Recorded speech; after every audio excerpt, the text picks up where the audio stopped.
All right, folks, ready to trade in those winter coats for some summer wear? Today, we're heading down to Havana, Cuba. But here's the twist. We're using a tour brochure as our main source. Sounds intriguing. We're going to pretend, just for fun, that you're thinking about booking this trip. Okay. And we're going to figure out together if this panoramic Havana Tram City tour is worth it. Is it worth your precious vacation time? You know what I mean? It's amazing what a simple itinerary can tell you about a place. Mm-hmm. We're going to be going beyond just those glossy photos and really try to connect these landmarks to Havana's history and culture. By the end, you'll have a much deeper sense of what a trip to Havana could really be like. All right, so first things first, let's get the practical stuff out of the way. This tour is offered by CubaTram Accessible Tours. Okay.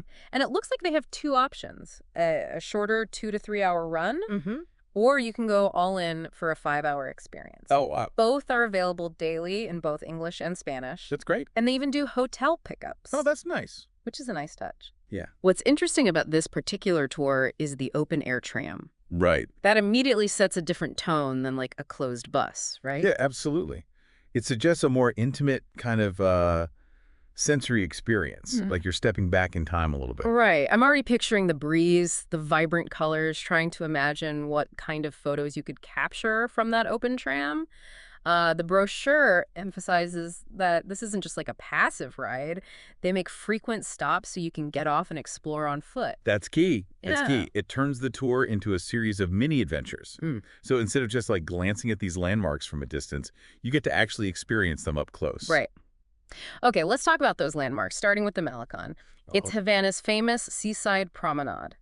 And the brochure makes it sound pretty irresistible. Turquoise waters, vibrant energy, perfect for photo ops. It seems like a must-do. Yeah, the Malecón is more than just a pretty walkway, though. It's really a place where Havana's history and culture and daily life all kind of converge. Think of it like the city's living room, where people gather and socialize and reflect. Oh, I like that. Yeah. From the lively Malecón, the tour then takes you to the fortresses of El Morro, guarding the entrance to Havana Harbor. Wow. These historical fortifications seem like a total contrast to the Malecón. Right? They're all about power and strategy and colonial history. Exactly.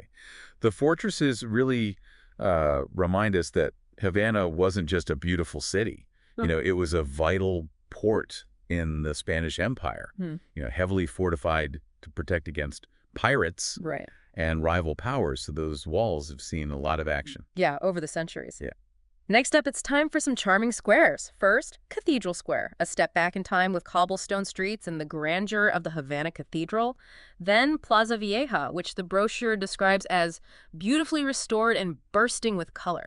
The brochure makes a point of contrasting Plaza Vieja with Old Town Square, which is also a UNESCO World Heritage Site. So while both are historic, Plaza Vieja is the more polished, picture-perfect version, while Old Town Square offers kind of a more raw, authentic experience. And it raises the question of what authenticity even means in a place like Havana, which has undergone so much transformation.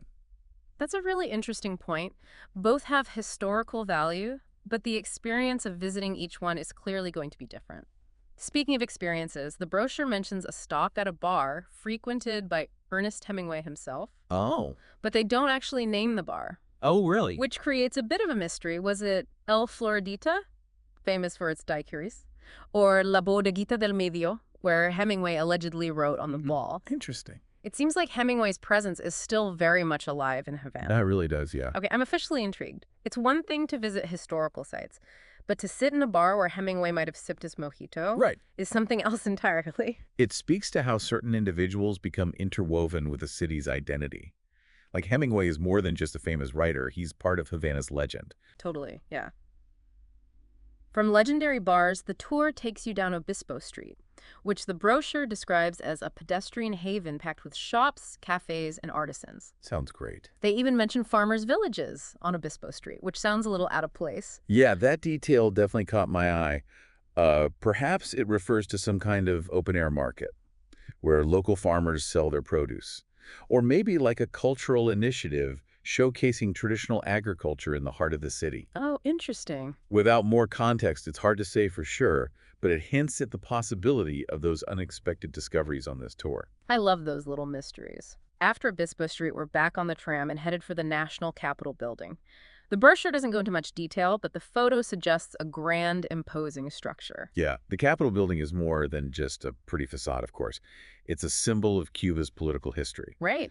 reflecting the country's journey from a Spanish colony to an independent nation. Hmm. I wonder how the tour guides navigate that complex history, especially for an audience of tourists who might not be familiar with the nuances. That's a good point. It'll be interesting to see how they balance the historical significance with the more superficial tourist experience. Right.